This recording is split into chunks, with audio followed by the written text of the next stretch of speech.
കൊല്ലം കൊട്ടിയത്ത് സംരക്ഷണ ഭിത്തി തകർന്ന സംഭവത്തിൽ ദേശീയപാത അതോറിറ്റിയുടെ ഭാഗത്തു നിന്നും ഉണ്ടായത് കുറ്റകരമായ അനാസ്ഥയെന്ന് K C. Venugopal MP.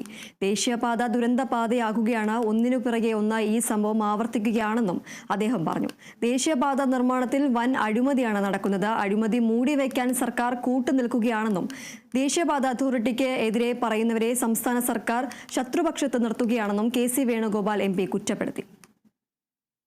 Safety audit കേരളത്തിലെ റോഡുകളിൽ നടത്തണം. കാരണം ഇതുപോലുള്ള പരാതികൾ പല സ്ഥലത്തും ഉയർന്നു വരുന്നുണ്ട്. കൊല്ലത്തെ അപകടത്തിൽ നിന്ന് ഞാൻ മനസ്സിലാക്കുന്നത് elevated road, main road, highway അത് ഇരുന്നു പോയപ്പോൾ സർവീസ് റോഡിലേക്ക് വന്ന് സർവീസ് റോഡ് പപ്പടം പൊടിയുന്നത് പോലെ പൊടിഞ്ഞു പോയി എന്നാണ്. അപ്പൊ എന്ത് കൺസ്ട്രക്ഷൻ സുരക്ഷയാണ് അവിടെ നടത്തിയിരിക്കുന്നത്? ഏത് മെറ്റീരിയൽ അവിടെ ഉപയോഗിച്ചിരിക്കുന്നത്? അവിടെ ഉപയോഗിച്ച മണ്ണിനെ കുറിച്ച് ആളുകൾ പരാതി പറയുന്നുണ്ടായിരുന്നാണ് ഞാൻ മനസ്സിലാക്കുന്നത്. എല്ലാ പ്രാവശ്യവും കലക്ടർ വന്ന് അവിടെ പരിശോധിച്ചിട്ട് അവർക്ക് ഉറപ്പ് കൊടുത്തു പറയുന്നത്. ഇത് ദേശീയപാത ദുരന്തം വിളിച്ചു വരുത്തുകയാണ്. ഈ ദേശീയപാത ദുരന്ത പാതയാക്കാൻ അവരുടെ തന്നെ പ്രവൃത്തിയാണ്. ദേശീയപാത അതോറിറ്റിക്കെതിരായിട്ട് ഞങ്ങൾ ശക്തമായിട്ട് ചൂണ്ടിക്കാണിച്ചാൽ ആ ചൂണ്ടിക്കാണിക്കുന്നവരെ ആക്രമിക്കലാണ് സംസ്ഥാന സർക്കാരിന്റെ ജോലി. ഇവിടെ അവർ പൂർണ്ണമായിട്ട് അവർക്ക് ഒറ്റ ലക്ഷ്യമുള്ളൂ, എങ്ങനെയെങ്കിലും തെരഞ്ഞെടുപ്പിന് മുമ്പ് ഈ റോഡങ്ങ് ഉദ്ഘാടനം ചെയ്ത് കാണിച്ചു കൊടുക്കണം.